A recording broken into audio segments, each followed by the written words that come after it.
ಎಷ್ಟು ಸಲ ಹೇಳ್ಬೇಕು ನಿಮ್ಗೆ? ಒಂದ್ಸಲ ಹೇಳಿದ್ರೆ ಅರ್ಥ ಆಗಲ್ವಾ? ಡಿಸ್ಟರ್ಬ್ ಮಾಡಬೇಡಿ ಅಂತ. ಮೊದಲು ಹೊರಡಿ ಇಲ್ಲಿಂದ. ಸರ್, ನೀವು ಕಾವೇರಿ ಅವ್ರಿಗೆ ಏನಾಗಬೇಕು? ಅವಳು ನನ್ನ ಹೆಂಡತಿಗೆ ತಂಗಿ ಆಗಬೇಕು. ನನಗೇನಾಗಬೇಕು ಅಂತ ಹೇಳೋ ಅವಶ್ಯಕತೆ ಇಲ್ಲ. ಸರ್, ಕಾವೇರಿ ಅವರು ಅವ್ರ ಕೆಲಸ ಮಾಡ್ತಿದ್ದ ಕಂಪನಿ ಬಾಸ್ನೇ ಮದ್ವೆ ಆಗಿದ್ದಾರೆ. ಅದು ಅಲ್ಲದೆ ಅವರಿಬ್ರು ಮಧ್ಯ 30 ವರ್ಷ ಏಜ್ ಗ್ಯಾಪ್ ಇದೆ. ಈ ಮದ್ವೆ ನಿಮ್ ಒಪ್ಪಿಗೆಯಿಂದ ಆಯ್ತಾ ಅಥವಾ ನಿಮ್ ವಿರುದ್ಧವಾಗಿ ಆಯ್ತಾ? ಇದ್ರ ಬಗ್ಗೆ ನೀವೇನ್ ಹೇಳ್ತೀರಾ? ನೋಡಿ, ಪೇಪರಲ್ಲಿ ಟಿವಿಲಿ ನೀವೇನು ತೋರಿಸ್ತಾ ಇದ್ದೀರೋ ಅಷ್ಟೇ ಸುದ್ದಿ ನಮಗೂ ಗೊತ್ತಿರೋದು.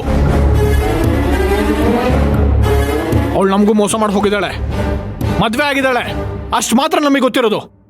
ಅದು ಬಿಟ್ಟು ಬೇರೆ ಏನೂ ನಮಗೆ ಗೊತ್ತಿಲ್ಲ. ಕಾವೇರಿ ಮಾಡಿರೋ ಮೋಸಕ್ಕೆ ಮತ್ತೆ ನಂಬಿಕೆ ದ್ರೋಹಕ್ಕೆ ನನ್ನ ಹೆಂಡತಿ ಮತ್ತೆ ನಮ್ಮ ಮತ್ತೆ ಅಳ್ತಾ ಕೂತಿದ್ದಾರೆ. ದಯವಿಟ್ಟು ಕೇಳಬಾರ್ದನ್ನ ಕೇಳಿ ಅವ್ರ ಮನ್ಸಿಗೆ ನೋವು ಕೊಡಬೇಡಿ. ಹೊರಟೋಗಿ ಇಲ್ಲಿಂದ ಪ್ಲೀಸ್. ಸರ್, ದಯವಿಟ್ಟು ಕಾವೇರಿ ಅವ್ರ ಅಮ್ಮನ ಮತ್ತೆ ಅಕ್ಕನ ಹೊರಗಡೆ ಕರೀರಿ.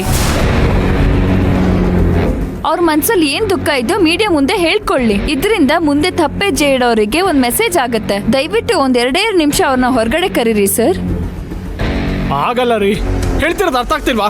ಹೊರಡಿ ಇಲ್ಲಿಂದ. ಸರ್, ದಯವಿಟ್ಟು 2 ನಿಮಿಷ ಕರೀರಿ ಸರ್. ಹೇಳ್ತಿರೋದು ಅರ್ಥ ಆಗ್ತಿಲ್ವಾ? ದಯವಿಟ್ಟು ಹೊರಡಿ. ಅಮ್ಮ, ಒಂದ್ 2 ನಿಮಿಷ ದಯವಿಟ್ಟು ಹೊರಡಿ. ಅತ್ತೆ, ನೀವ್ಯಾಕೆ ಬರಕ್ ಹೋದ್ರಿ? ನೋಡಿ, ನಾನಿಲ್ಲಿ ನಿಮ್ ಪ್ರಶ್ನೆಗಳಿಗೆ ಉತ್ತರ ಕೊಡಕ್ ಬಂದಿಲ್ಲ. ಏನಾಯ್ತು ಹೇಗಾಯ್ತು ಅಂತ ಹೇಳೋದಿಕ್ಕೂ ಬಂದಿಲ್ಲ. ಆದ್ರೆ ಒಂದ್ ಮಾತ್ರ ಹೇಳ್ತೀನಿ, ಕಾವೇರಿ ನನ್ ಮಗಳೇ ಅಲ್ಲ. ಅವಳು ನನ್ನ ಹೊಟ್ಟೆಲ್ ಹುಟ್ಟಿಲ್ಲ. ನಾನ್ ಹೆತ್ತ ಮಗಳು ಕಾವೇರಿ. ಸಮಾಜದಲ್ಲಿ ಅವಳು ನನ್ ಮಗಳು ಅಂತ ಹೇಳ್ಕೊಳ್ಳೋ ಹಾಗೆ ಹೆಮ್ಮೆಯಿಂದ ಬೆಳೆಸಿದ್ದೆ. ಪದ್ಮ ಮಗಳು ಕಾವೇರಿ ಅನ್ನೋದನ್ನು ಮೀರಿ ಕಾವೇರಿ ತಾಯಿ ಪದ್ಮ ಅನ್ನೋ ಕೀರ್ತಿ ತಂದ್ಕೊಟ್ಟವಳು. ಆದ್ರೆ ನೀವು ಹೇಳ್ತಿರೋ ಕಾವೇರಿ ತಾಯಿ ಗರ್ಭದಿಂದ ಆಚೆ ಬಂದು ಕರಳು ಬಳ್ಳಿಯಿಂದ ಬೇರ್ಪಟ್ಟು ದೂರ ಆದ ಹಾಗೆ ನನ್ನ ಎದೆಗೆ ಇರ್ದು ಹೋಗಿದ್ದಾಳೆ. ಆ ಕ್ಷಣನೇ ಅವಳು ನನ್ನ ಪಾಲಿಗೆ ಸತ್ತೋದ್ಲು.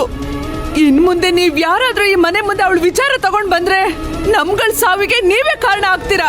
ದಯವಿಟ್ಟು ಇಲ್ಲಿಂದ ಹೊರಟು ಹೋಗಿ.